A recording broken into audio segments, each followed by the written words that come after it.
ओम श्री गणेशाय नमः।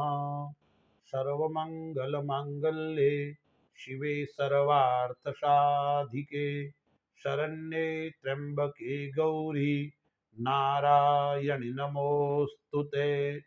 दर्शक मित्रों, नवरात्रि पर्व की मंगलमय शुभकामना। आइए हम विचार करते हैं नवरात्रि के ऊपर। माँ भगवती का पूजन करते हैं। प्रत्येक व्यक्ति भिन्न भिन्न प्रकार से अपनी श्रद्धा और भक्ति के अनुसार माँ भगवती जगदम्बा का 9 दिन तक पूजन यजन आदि करता है।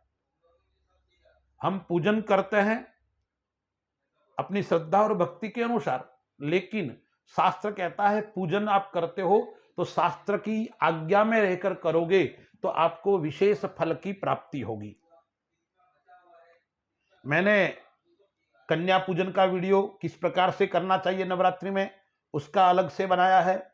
नवरात्रि का क्या महत्व है, नवरात्रि में घट स्थापना का क्या मुहूर्त है, उसका भी वीडियो अलग से बनाया कि मैंने यूट्यूब पे डाला है। आज हम जो नवरात्रि के अंदर जीवन के अंदर सुख के लिए, समृद्धि के लिए, धन की प्राप्ति के लिए माँ भगवती प्रसन्न किस प्रकार से हो और हमें आशीर्वाद किस प्रकार से दो, उसके लिए हमें क्या करना चाहिए, उसके ऊपर हम विस्तार से चर्चा करेंगे।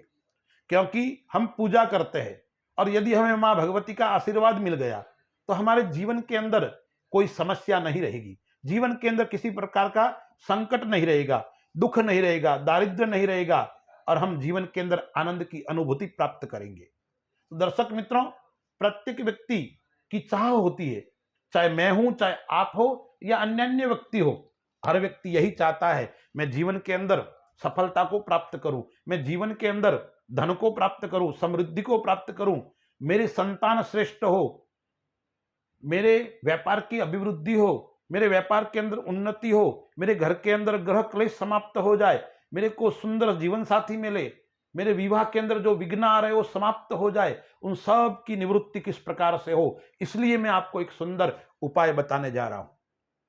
हम 9 दिन मां भगवती का पूजन करते हैं तो क्या करना चाहिए 9 दिन तक हमें? प्रतिदिन आप भगवती महालक्ष्मी के 108 नाम है उससे माता जी का अर्चन करना चाहिए। और कौन सी वस्तु चढ़ाने से, कौन सा भोग लगाने से माता जी प्रसन्न होते हैं? साधारण हम लोग क्या करते हैं, बाहर से मिष्टान लाकर भगवती को भोग लगा देते हैं।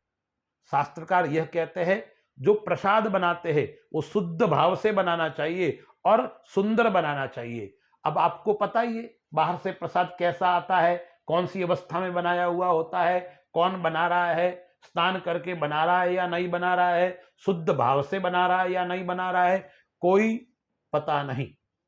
बाहर से ले आए रेडीमेड, दिखने में अच्छा है, भगवती को चढ़ा दिया। शास्त्रकार कहते हैं यदि हम स्वयं यदि प्रसाद बनाएंगे तो भाव युक्त होकर बनाएंगे, प्रेम से बनाएंगे और अच्छी वस्तु का उपयोग करके बनाएंगे तो प्रसाद बनाते वक्त कुछ बातों का हमें ध्यान भी रखना चाहिए।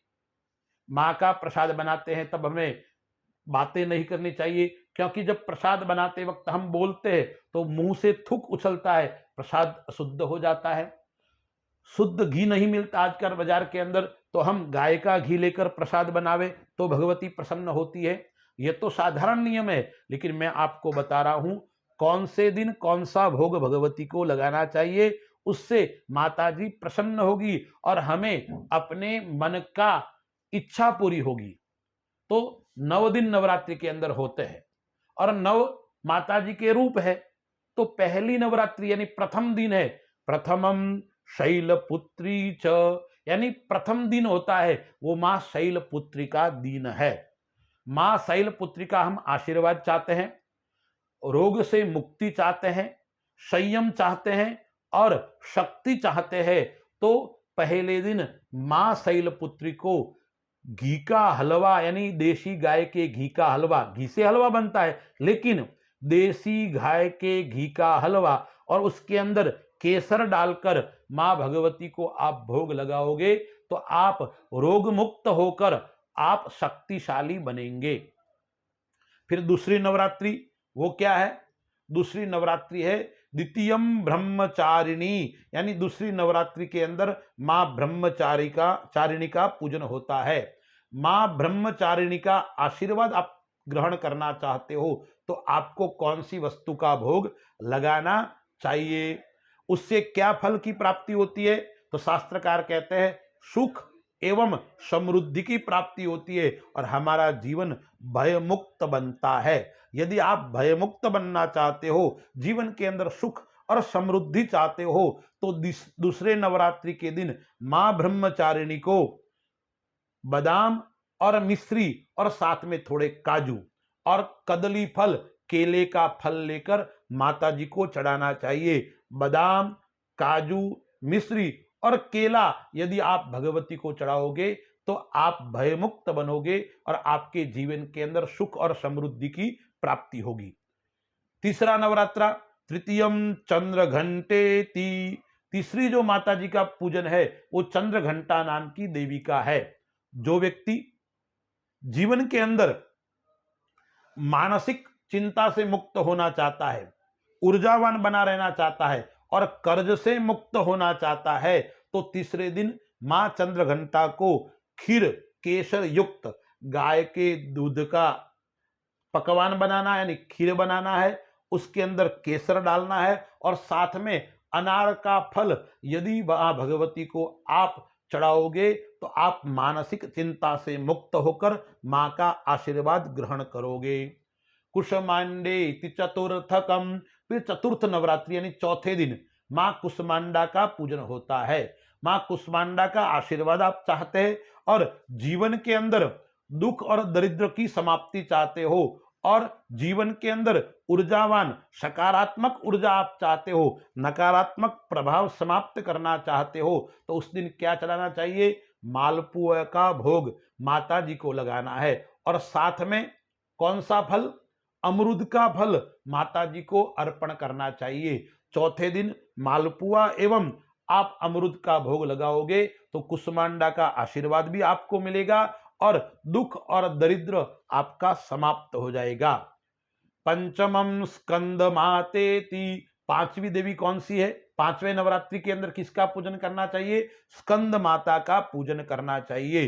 अब आप स्कंद माता से आशीर्वाद ग्रहण करना चाहते हो, संतान की प्राप्ति नहीं है, संतान की सुख चाहते हो, या संतान है लेकिन आपके अनुसार नहीं चल रही है, संतान से आप चिंतित है, संतान का सुख और समृद्धि चाहते हो, तो पांचवें दिन स्कंद माता को आप कदली फल और भगवती को गुड़ का हलवा आप चढ़ाओगे तो आपको क्या होगा? संतान का सुख भी प्राप्त होगा और जीवन के अंदर सकारात्मक वातावरण घर के अंदर उत्पन्न होगा।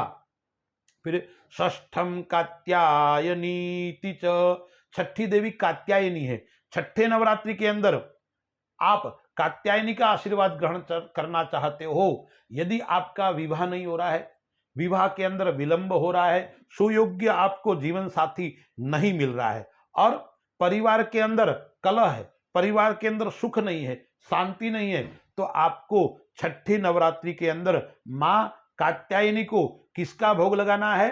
पंचामृत चढ़ाना है और पंचामृत के साथ में आपको माता जी को अनार का फल चढ़ाना है और मिष्ठान्न क्या चढ़ाना है? मिष्ठान्न के अंदर काजू से बना हुआ प्रसाद मां भगवती को आप चढ़ाओगे तो आपको कात्यायनी देवी का आशीर्वाद प्राप्त होगा।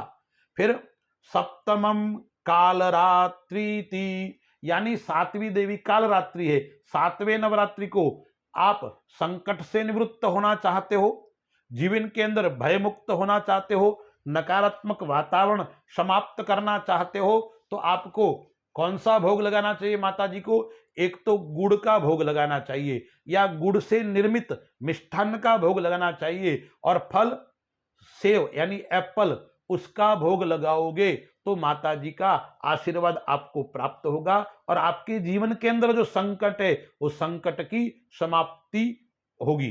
फिर महागौरी तिचाष्टमम, आठवीं देवी है महागौरी।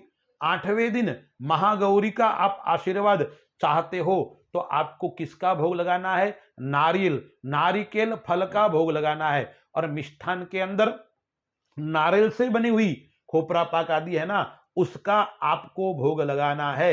यदि वह भोग लगाओगे तो आपको संतान सुख का प्राप्त होगा, संतान के आपको सुख की प्राप्ति होगी, संतान आपके अनुसार चलेगा और आपको जीवन के अंदर समृद्धि की भी प्राप्ति होगी। नवमम सिद्धिदात्री च, और नवमी नवरात्रि यानी अंतिम नवरात्रि कौन सी देवी है? सिद्धिदात्री। आप सिद्धिदात्री का आशीर्वाद चाहते हो, सभी प्रकार की सिद्धि चाहते हो, सभी प्रकार का सुख चाहते हो, तो आपको लाल फल यानी एप्पल है, आलू बुखारा है, उस प्रकार का फल आपको चढ़ाना है। और भोग किसका लगाना है? खीर का। उस खीर के अंदर आपको केसर भी डालना है और साथ में खीर के साथ में सफेद मिठाई, कोई भी सफेद वस्तु, मावा आदि का भोग आप लगाओगे तो आपको सभी प्रकार की सिद्धि की प्राप्ति होगी और विपत्तियां जो घर के अंदर आई है उस विपत्तियों के नाश होगा। इसलिए मैंने आपको जो बताया है उस प्रकार से आप भगवती को भोग लगाओगे तो आपको 9 दिन के अंदर आप जो जो चाहते हो, आप जो मनोकामना आप पूर्ण करना चाहते हो, उस सभी का आपकी पूर्ण होगी और मां का आशीर्वाद आपको प्राप्त होगा। जीवन के अंदर सुख की प्राप्ति होगी और समृद्धि प्राप्ति होगी। अस्तु। जय श्री राम।